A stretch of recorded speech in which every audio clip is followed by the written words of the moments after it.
Kan cukup bangai engkau-engkaunya, udah tahu kapal itu menebar jaring. Kenapa mereka datang mendekati jaring? Kenapa mereka tak hidup berbahagia saja di tengah lautan? Tapi mereka asal ada kapal datang, mereka mendekat, lalu sampai ribuan sekali di jaring, dan mereka bersedia mati. Kenapa? Taatnya perintah Allah, karena mereka diciptakan untuk manusia. Sebelum awal bulan, dia ternyata telah mengalami sesuatu yang dia tak mendapatkan rezekinya. Kalau Allah ingin halangi, rezeki bisa hilang dan bisa dapat tiba-tiba. Makanya ini, kalau kita sudah tahu itu, tidak ada lain, perbanyaklah meminta kepada Allah. Dan salah satu cara agar rezeki itu turun tiba-tiba di waktu yang tak terduga adalah Assalamualaikum warahmatullahi wabarakatuh. Banyak sekali pertanyaan jamaah, Ustadz kasih kami channel untuk kajian anak-anak muda. Di antara anak muda berasal dari Aceh, luar biasa, channelnya Maulizul Akbar Nak. Tonton, subscribe, like, share, komen. Assalamualaikum warahmatullahi wabarakatuh.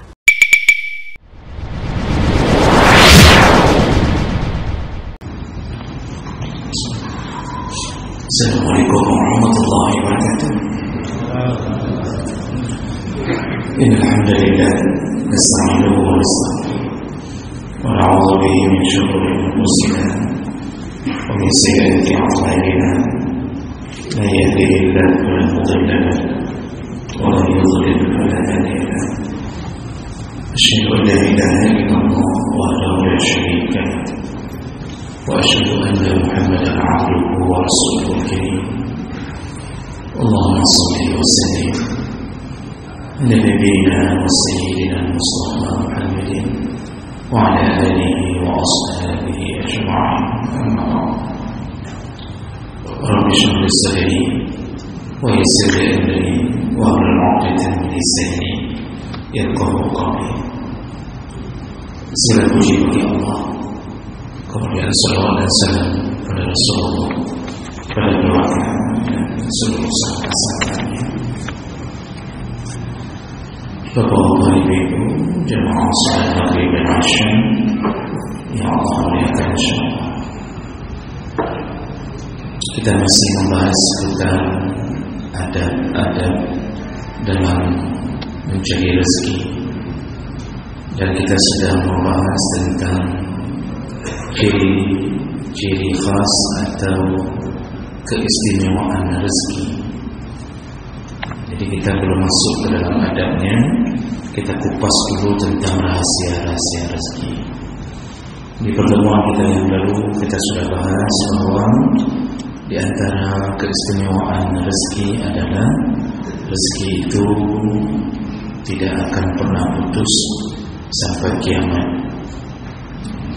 Artinya dia akan terus dicurahkan Allah kepada hamba sampai habisnya masa dunia. Kemudian rezeki itu tidak sama di antara manusia. Ada yang dilebihkan, ada yang disempitkan, dan itu punya tujuan dari Allah SWT. Kemudian rezeki itu mencari pemiliknya. Jadi ingat kembali bahwa kita ini walaupun berlari kemanapun, rezeki itu mendatangi kita. Bahkan lebih hebat perjuangan rezeki mencari kita daripada kita mencari rezeki. Kenapa begitu? Karena Allah telah tetapkan di dalam tubuh kita ini ketentuan jumlah rezeki.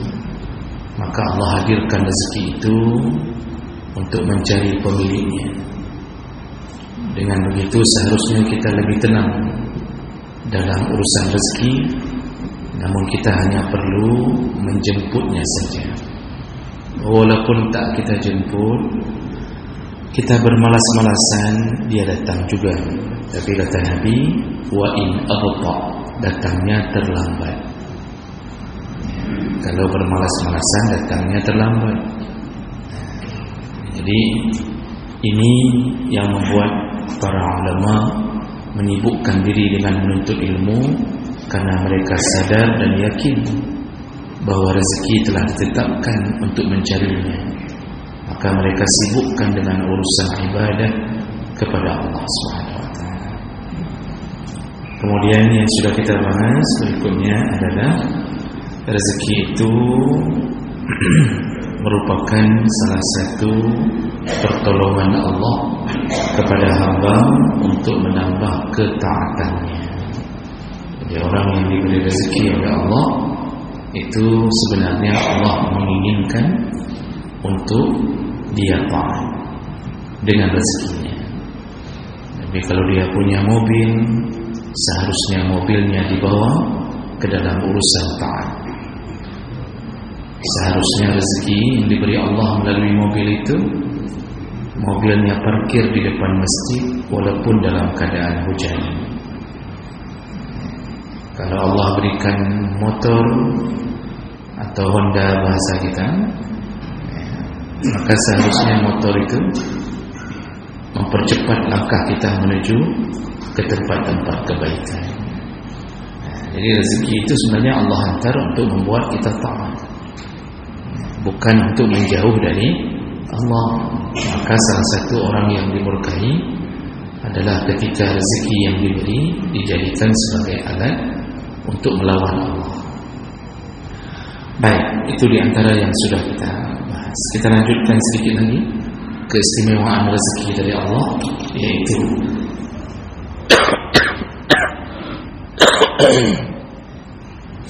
berikutnya, yaitu ar-rizqu syamilun likulli hayyin.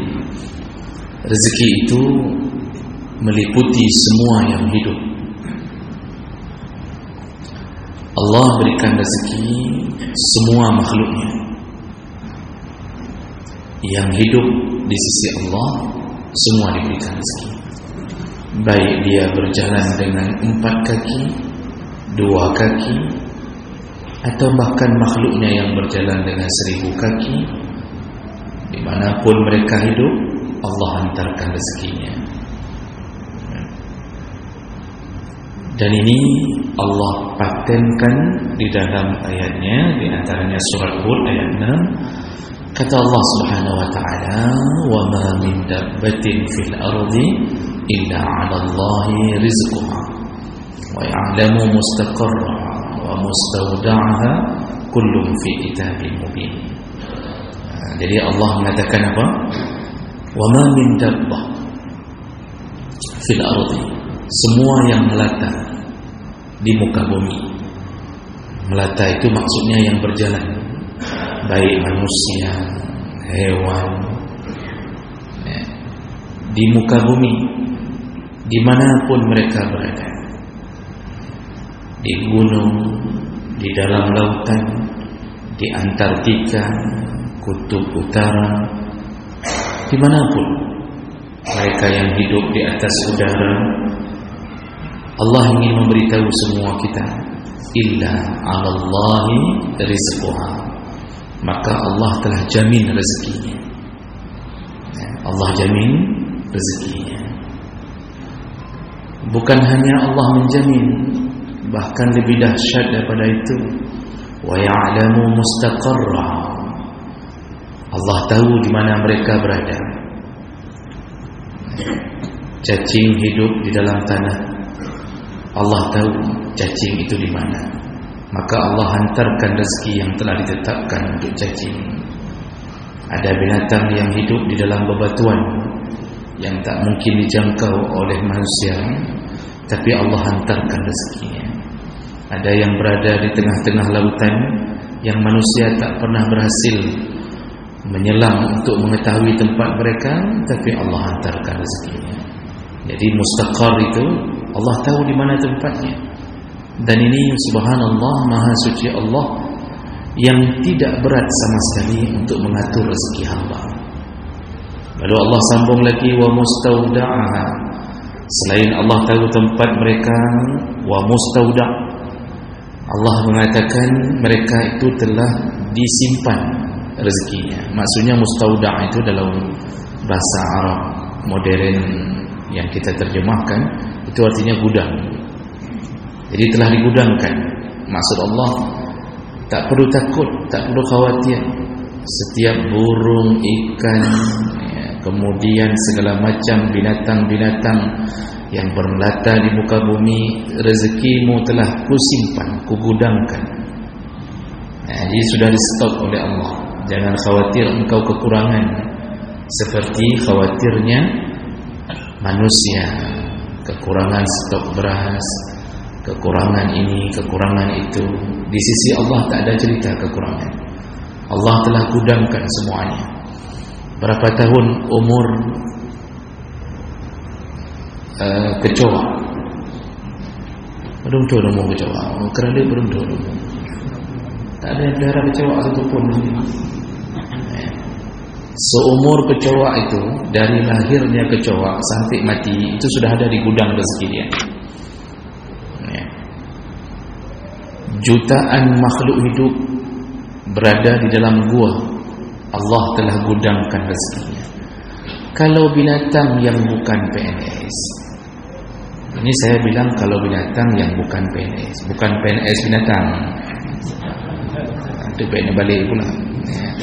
Kalau binatang saja yang bukan PNS, bukan P3K, bukan honorer, mereka dijamin rezekinya oleh Allah.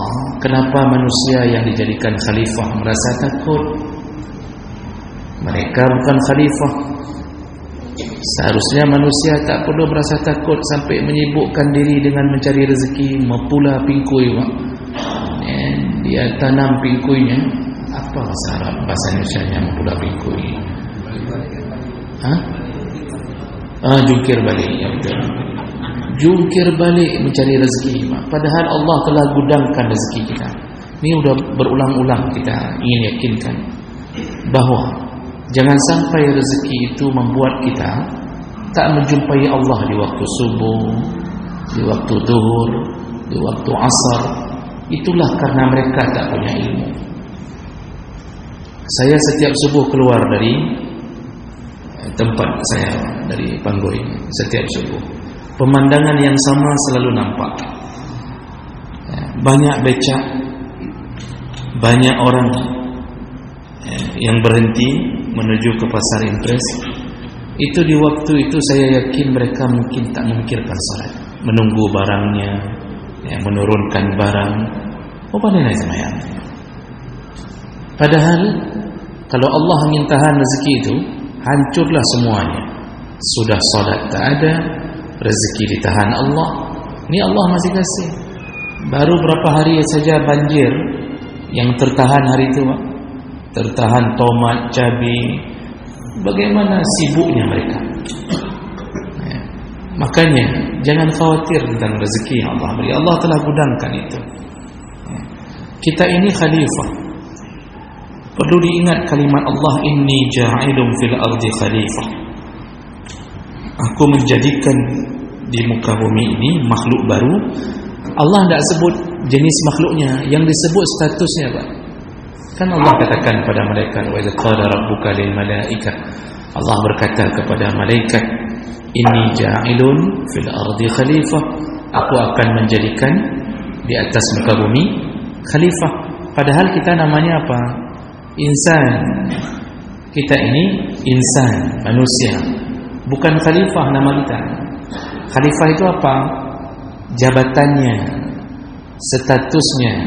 Tapi kenapa Allah tidak menyebutkan kujadikan di atas muka bumi manusia? Tidak dibilang itu, tapi dijadikan, langsung disebut gelarnya, statusnya. Yang kujadikan adalah khalifah.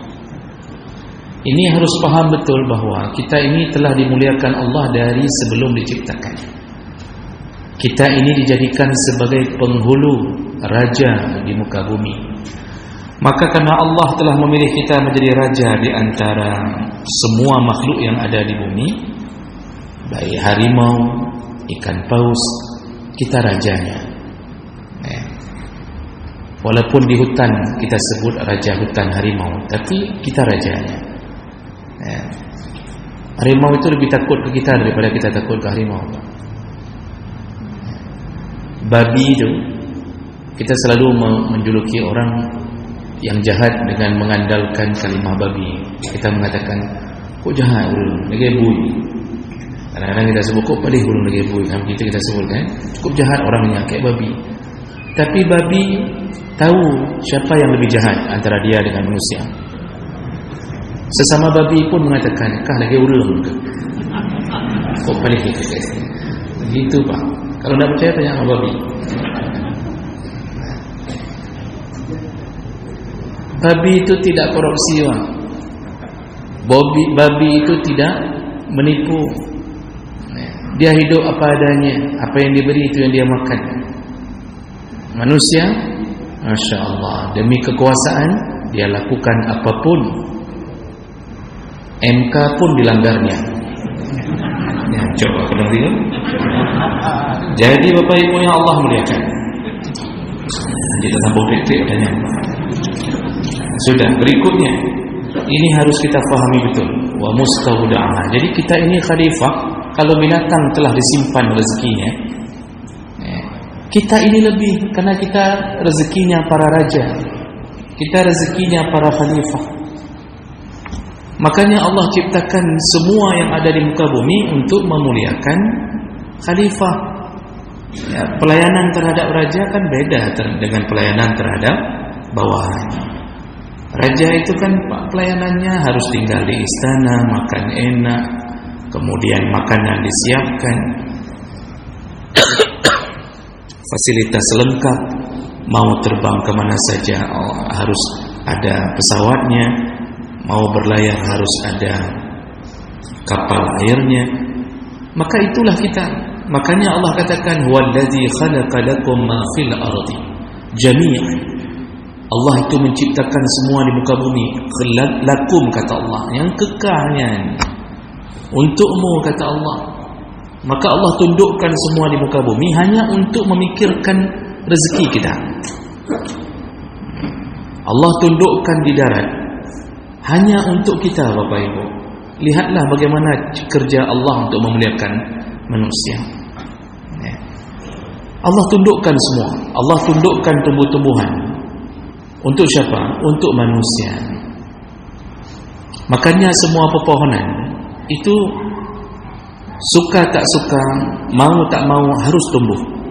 Begitu tumbuh, suka tak suka, mau tak mau harus berbuah. Dan sekali berbuah itu dicukupkan untuk keinginan manusia, bukan dicukupkan untuk keinginan pohonnya. Kita ini kan Bapak Ibu, kalau kita beranak, kita kan sesuaikan dengan keinginan kita. Makanya anak kita itu 2, 3, paling banyak 10, paling banyak 12 lah. Tapi pohon mangga, durian, sekali berbuah, apakah mamak durian berbuah melahirkan anak-anak durian hanya 2 atau 3? Apakah mamak mangga melahirkan anak-anaknya di setiap cabang hanya 2 mangga? Tidak Pak, ratusan, bahkan ribuan, berapa kali panen. Untuk siapa? Seharusnya kan mereka cukup 2 saja. Apalagi mereka mungkin ada dengar iklan KB, 2 saja, laki-laki perempuan sama saja. Tapi Masya Allah, tak ada mangga yang berbuah 2, tak ada durian yang berbuah 2, tak ada jeruk salak, tak ada. Semua berbuah ratusan, berbuah terus-terusan. Siapa yang paksa mereka? Allah. Untuk siapa mereka berbuah? Untuk membahagiakan mamaknya, bapaknya, atau membahagiakan manusia? Ternyata membahagiakan manusia.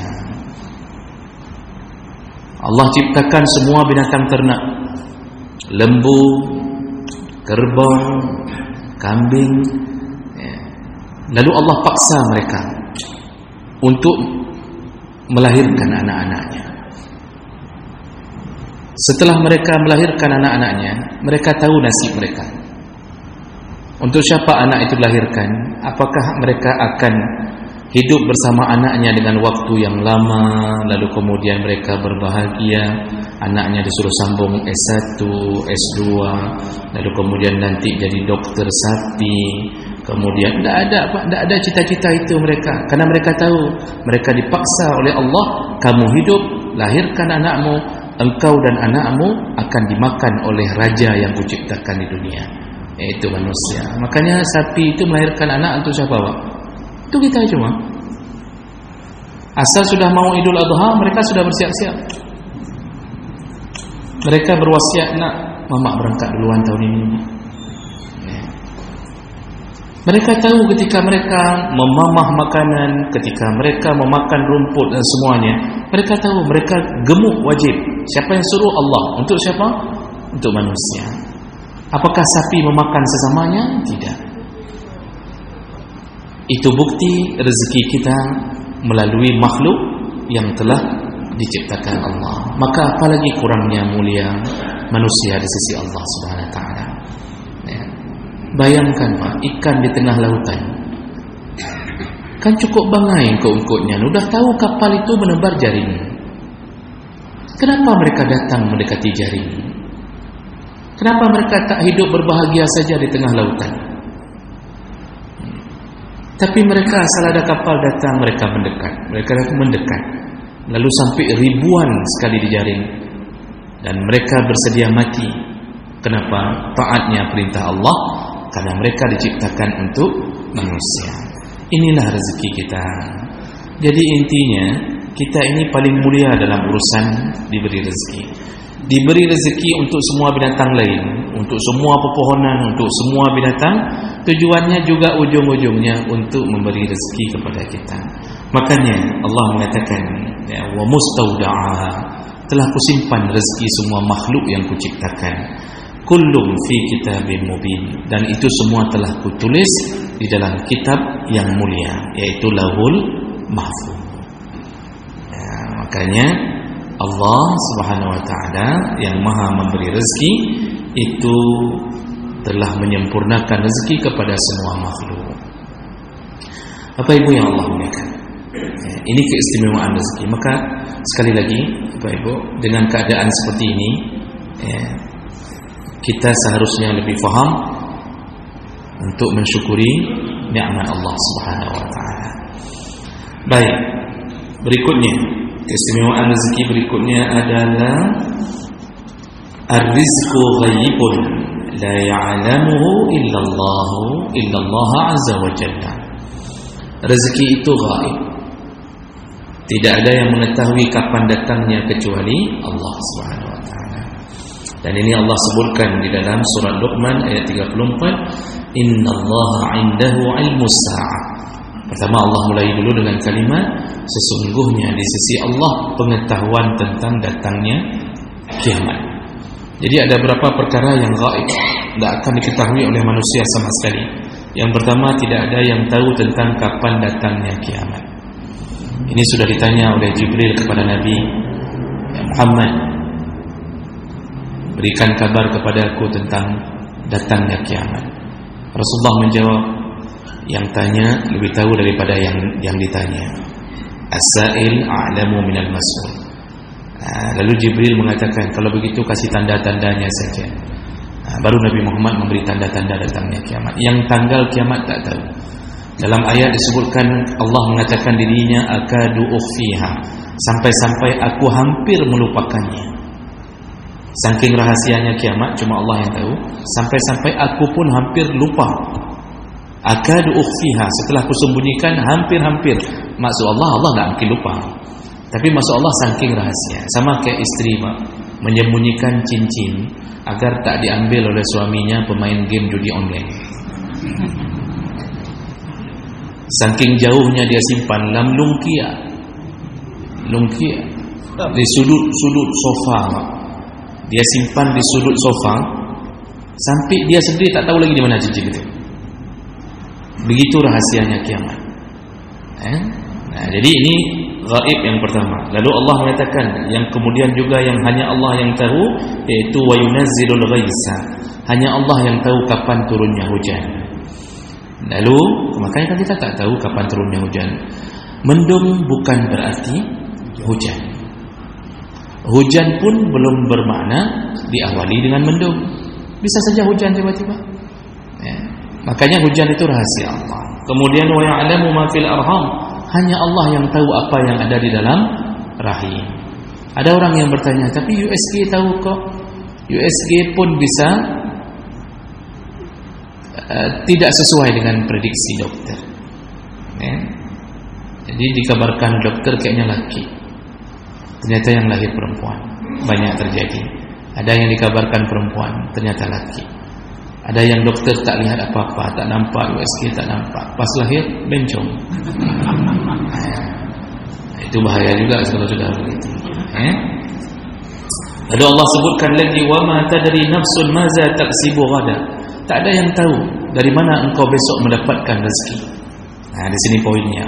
Tak ada yang tahu manusia engkau besok dapat dari mana. Tak ada yang tahu. Jadi jangan mengira bahawa gaji awal bulan itu adalah rezeki yang kita tahu. Banyak orang Pak menunggu awal bulan, tak sampai-sampai awal bulan. Sebelum awal bulan, dia ternyata telah mengalami sesuatu yang dia tak mendapatkan rezekinya. Kalau Allah ingin halangi, rezeki bisa hilang dan bisa dapat tiba-tiba. Makanya ini kalau kita sudah tahu itu, tidak ada lain, perbanyaklah meminta kepada Allah. Dan salah satu cara agar rezeki itu turun tiba-tiba di waktu yang tak terduga adalah takwa. Orang kalau sudah laksanakan salat 5 waktu, bertakwa, lalu meninggalkan larangan Allah, dia bisa dapat rezeki min haitsu la yahtasib, dari jalan yang tak terduga-duga. Lalu satu lagi yang Allah sebutkan yang engkau tidak akan tahu adalah wa ma tadri nafsun bi ayyi ardin tamut innallaha alimun khabir. Engkau tak tahu di bumi mana engkau akan mati. Maka kita tidak tahu. Kalau Allah ingin hantarkan kita ke Madinah, maka kita kalau wajib mati di sana, pasti Allah izinkan kita umrah lalu mati di sana. Kalau Allah inginkan kita mati di sini, kemanapun kita pergi Pak, tak mati-mati, wajib mati di sini. Jadi kita tidak tahu tanah mana yang kita ditentukan untuk kematian kita. Maka 5 perkara ini nanti dibantu 5 hadis yang Nabi yang lain. Itu Nabi juga mengatakan hal yang sama. Kita tak tahu rezeki kita dari mana. Maka hanya hamba yang bertakwa yang akan selalu bermohon kepada Allah agar rezeki turun dengan ridha Allah dan dengan keberkahan. Jadi ini menjadi salah satu pemberi semangat agar tak berputus asa dalam memohon rezeki kepada Allah SWT.